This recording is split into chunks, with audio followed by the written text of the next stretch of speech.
Hey guys, কেমন আছো? আশা করি ভালো আছো। আবারও নিয়ে চলে এলাম নতুন একটা ভিডিও। ভালো লাগলে লাইক কমেন্ট করবেন আর সব বন্ধুদের কাছে ভিডিওটা শেয়ার করে দেবেন।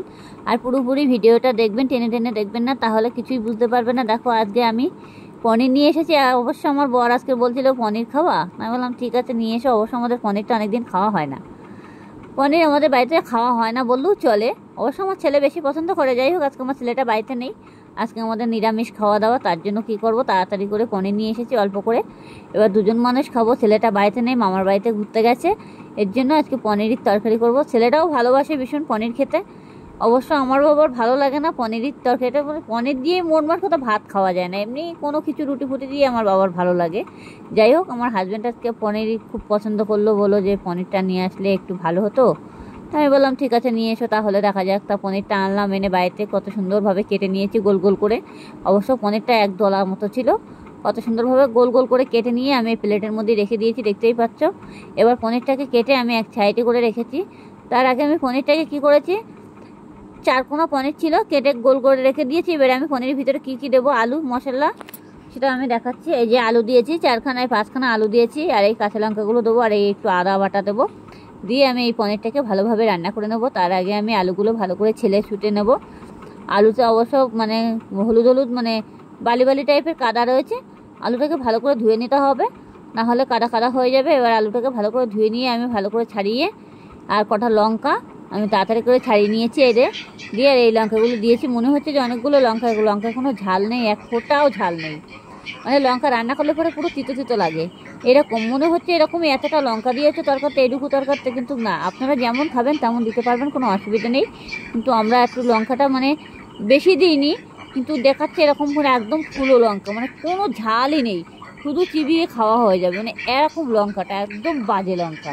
যাই হোক, এর জন্য আমি একটু বেশি দিয়েছি, যার জন্য আমি কেটে কুটে আমি বাটির ভিতরে রেখে দিয়েছি। আলুটা ডুমো ডুমো করেও কেটে নিতে হবে, এভাবে আলু কেটে নিতে হবে, যেটি হোক আমি পনিরের ভিতরে দেবো তো, যার জন্য আমি এইভাবেই কেটে নিয়েছি গোট গোট করে। গোট গোট করে না কাটলে তরকারিটা ভালো লাগবে না। যাই হোক, আমার যে কাটা কুটো আছে মশলা বাটা, সেটা এটাই আছে। এখানে টমেটো আছে, আর এই যে আদা বাটা আছে। আদাটাকে আমি বাটি নিয়ে অবশ্যই ছেঁচে নিয়েছি, মানে ঘষে নিয়েছি আদাটাকে নিয়ে। এবার আমি তাড়াতাড়ি করে কড়াই বসিয়ে দিয়ে দিয়েছি। কড়াইটা আমার অলরেডি গরম হয়ে গেছে, দেখতেই পাচ্ছ। একদম পুরো একটু আগুন আগুন হতে হবে, আবার বেশি গরম করলে আবার পনিরটা পুড়ে যাবে। যাই হোক, আমি এবার তাড়াতাড়ি করে কড়াইতে তেল দিয়ে দিলাম। দিয়ে আমি এখন কড়াইয়ের ভিতরে পনিরটা ছাড়বো। আমি তেলটা দেখে নিচ্ছি, দেখে নিয়ে আমি এবার পনিরটা দিয়ে দিয়েছি। এবার পনিরটাকে একটু ভালো করে ভেজে নিতে হবে, একটু লাল লাল করে ভেজে নিতে হবে। পনিরটা ভাজলে পরে তরকারিটাও মানে বেশ মজা হয়ে যাবে, মানে দেখতেও ভালো লাগবে আর খেতেও টেস্টি হবে।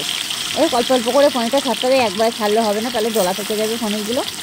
আস্তে আস্তে করে পনিরগুলো ছেড়ে দিতে হবে। যাই হোক, আমি আস্তে আস্তে পনিরগুলো যেগুলো ছেড়া দিয়েছি, তার মধ্যে থেকে আমার একটা এক সাইডে পড়ে গিয়েছিলো পনিরগুলো, দুটিকে আমার হাত থেকে যে আমি আবার দিয়ে দিলাম সেটাকে তুলে। এবার গ্যাসটাকে একটু বাড়িয়ে দেবো, দিয়ে এটাকে আমি ভালো করে ভেজে নেবো। পনিরটাকে ভেজে নিয়ে দেখতে পাচ্ছি আমার অলরেডি একটু ভাজা হয়ে গেছে। এবার আমি উল্টে দিয়েছি, উল্টে দিয়ে এবার আমি বাকিটা ভেজে নিচ্ছি। এই যে এবার একটু নাড়াচাড়া দিতে হবে উল্টে দিয়ে। অলরেডি আমার ভাজা হয়ে গেছে পনিরটা, একটু খুঁটি দিয়ে ভালো করে নেড়ে চেড়ে আমি এবার পনিরটাকে তুলে নিতে হবে। আবার বেশি ভাজতে গিয়ে পুড়ে যাবে, বেশি ভাজা দরকার নেই, তাহলে হয়ে যাবে, শক্ত হয়ে যাবে। হালকা হালকা ভাজাটা ভালো লাগে। আবার পনির দিয়ে তাদের বাড়ি পনির সবভাবে রান্না করলে আরও বেশি ভালো লাগে। আজকে দেখি আমাদের নিরামিষ জিরে আদা বাটা দিয়ে পনিরটা রান্না হবে, বেশি কিছু মশলা এর মধ্যে দেওয়া যাবে না। যাই হোক, আমার পনিরটা ভাজা হয়ে গেছে। এবার আমি পনিরটা এক এক করে পুরোটাই তুলে নেব, দেখবি পাগল হয়ে যাবে। থালার ভিতরে তুলে নিয়ে দেখতেই পাচ্ছি আমি একটু নাড়াচাড়া দিয়ে নিচ্ছি, এতে সবগুলোতে জাল লাগে আর কি। হয়ে গেছে এমনিতে আমার পনির ভাজা, দেখো অলরেডি হয়েও গেছে, লাল লাল হয়ে গেছে। বেশি ভাজা যাবে না, আর না হলে পুড়ে যাবে, পুড়ে গেলে ভালো লাগবে না পনিরটা। এবার আমি তুলে নিচ্ছি পনির এক এক করে খুন্তি দিয়ে দিয়ে। আপনারা চাইলে খুন্তি দিয়েও তুলে নিতে পারো, নাহলে এমনি সাইড দিয়ে একটা না টেনে নিয়ে নিতে পারো, অসুবিধে নেই। যাই হোক, আমি তুলে নিয়েছি পনিরগুলো। এবার কড়াইতে যে তেলটা ছিল সেটাকে আমি শুধু জিরে ফোড়ন দিলাম। জিরে ফোড়ন দিয়ে এবার আমার আদার যে মানে বাটাটা ছিল, সেই আদা বাটাটা আমি কড়াইয়ের ভিতরে দিয়ে দেবো। এই যে কড়াইয়ের ভিতরে দিয়ে এটাকে আমি একটু ভালো করে ভেজে নেবো, যেতেই হোক কাঁচা গন্ধটা যাতে না থাকে সেরকমভাবে ভেজে নিতে হবে। ভেজে নিয়ে আমি যে বাকি টমেটোটা ছিল সেটাও দেবো, যেতেই হোক আমি এখন টমেটোটা দিচ্ছি না। আদাটাকে আমি আগে ভেজে নেবো ভালো করে, একটু লাল লাল করে না ভেজে নিলে কাঁচা গন্ধটা বেরোবে, তখনই মানে একটু অসুবিধা হয়ে যাবে। তাছাড়া আর কিছুই না। যেতেই হোক আমার টমেটোটা কাটা ছিল সেটা আমি দিয়ে দিলাম, দিয়ে এবার লবণ, হলুদ আর জিরের গুঁড়ো যেটুকু দেওয়ার সেটা আমি দিয়ে দেবো। সেটা নিয়ম বুঝে দিতে হবে। লবণটা একটু কম রেখে দিতে হবে যাতে পুড়ে না যায়। পুড়ে গেলে তরকারিতে বেশি ভালো লাগবে না, তখন খেতেও মানে বাজে হয়ে যাবে। সবসময় তরকারিতে একটু লবণটা একটু কম রাখাই ভালো। আমার অবশ্য লবণ কম থাকে না, আমার তরকারিতে লবণ আবার ঠিকঠাক হয়ে যায়। তখন আমি যাই রান্না করি না কেন, আমার হাতে আবার একটু নুন টানটা বেশি হয়। তরকারিতে সবসময় লবণ ভাতে খাওয়া যায় না, আমার আবার ঠিকঠাক হয়ে যায়। ভাতের তরকারিতে একই রকম হয়ে যায়। অনেকে দেখা যাচ্ছে তরকারি রান্না করতে করতে আর্লি ভাব হয়ে যায়, আমার আবার সেটা হয় না। আমার আবার আর্লি ভাবটা হয় না, পুরোপুরি ঠিক হয়ে যায় ভাত দিয়ে খাওয়ার মতন। যাই হোক, আমি লবণ, হলুদ আর জিরের গুঁড়ো দিয়ে দিয়েছি এই তেলের ভিতরে। দিয়ে এটাকে আমি ভালো করে ভেজে নিয়েছি। অলরেডি আমার ভাজতে হবে এটা একটু ভালো করে। টমেটোটা একদম পুরো ঘেটা ঘেটা বানাই ফেলতে হবে যাতে গোটা গোটা না থাকে। এবার আমার যে মানে আলুটা কাটা ছিল সেই আলুটা এবার আমি কড়ার ভিতরে দিয়ে দিলাম। দিয়ে এটাকে ভালো করে কষাই করে নিতে হবে, একটু লাল লাল করে একদম পুরো কষা কষা করে মতো নিতে হবে। কষা কষা যত করবে তত তরকারিটা টেস্টি হবে, আর খেতেও কিন্তু সেই দারুণ লাগবে। দেখো তো, আর কালারটাও অত সুন্দর চলে আসবে তাড়াতাড়ি করে, দুটো তো কালার চলে আসবে। এবার আমার এটা দেখতে হচ্ছে এটা পুরোপুরি অনেকটা ভাজা ভাজা হয়ে গেছে। আর একটু ভেজে নিতে হবে হালকা করে। আপনারা চাইলে হালকা একটু চিনি দিতে পারো, অসুবিধা নেই। আমি দিয়েছি অল্প একটু চিনি। আবার বেশি চিনি দিলে কী হবে বলো তো, খাওয়া যাবে না, তরকারিটা মিষ্টি মিষ্টি লাগবে তো, আর বেশি বাজে লাগবে। যেটি হোক, আমি নিরামিষ তরকারি করছি তো, নিরামিষ তরকারিটা একটু চিনি দিলে সেটা বেশি ভালো লাগে। অবশ্য আমি মাছে ফাছে দিই না, আমার মা অন্য তরকারিটা আমার ভালো লাগে না। শাক সবজি এসবগুলো করলে পরে একটু চিনি লাগে আমার। যাই হোক, আমার যে পনিরটা ভাজা ছিল সেটাও আমি দিয়ে দেবো এখন। এরকম আমি সেটাও দিয়ে দিয়েছি, পনির ভাজাটাও দিয়ে দিচ্ছি। এটা ভালো করে এখন কষাই করতে হবে সুন্দরভাবে। এটাকে যত কষাই করবে তত বেশি ভালো লাগবে।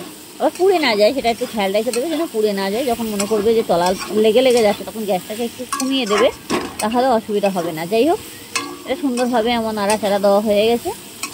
এবার আমি ভাবছি কোনো একটু জল দিয়ে দেবো। তারপর ভাবলাম না, একটু জলটা পরে দিই, তাহলে আর একটু কষাই করে নিই। আলুটা আমার অলরেডি পুরো হয়ে গেছে, আর এখন পনিরটা দিয়ে দিয়েছি। এবার একটু ভালো করে কষাই করে এবার আমি পুরোটা জল দিয়ে দেবো। এবার তার আগে আমি একটু জলটা মানে সামনের মতো ছিল না, যেটি হোক এবার আমি জলটা ঢেলে দিচ্ছি। জল দিয়ে দিয়েছি, দিয়ে এটাকে আমি ভালো করে নাড়াচাড়া দেবো। দিয়ে কিছুক্ষণের জন্য আমি ঢেকে দেবো। যেটি হোক, জলটা আমি পুরোপুরি দিইনি। এই দেখো, জলটা দিয়ে দিচ্ছি,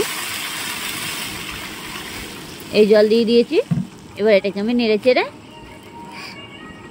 ভালো করে নাড়াচাড়া দিতে হবে যাতে ঝোল টোলগুলো সব পনিরের ভিতরে চলে যায়, আলুটাও যাতে ভালোভাবে সিদ্ধ হয়ে যায়।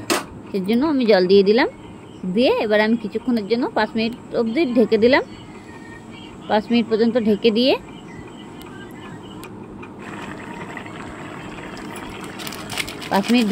আমি এখন এটাকে মানে গরম মশলার গুঁড়ো দিয়ে দিয়েছি। দিয়ে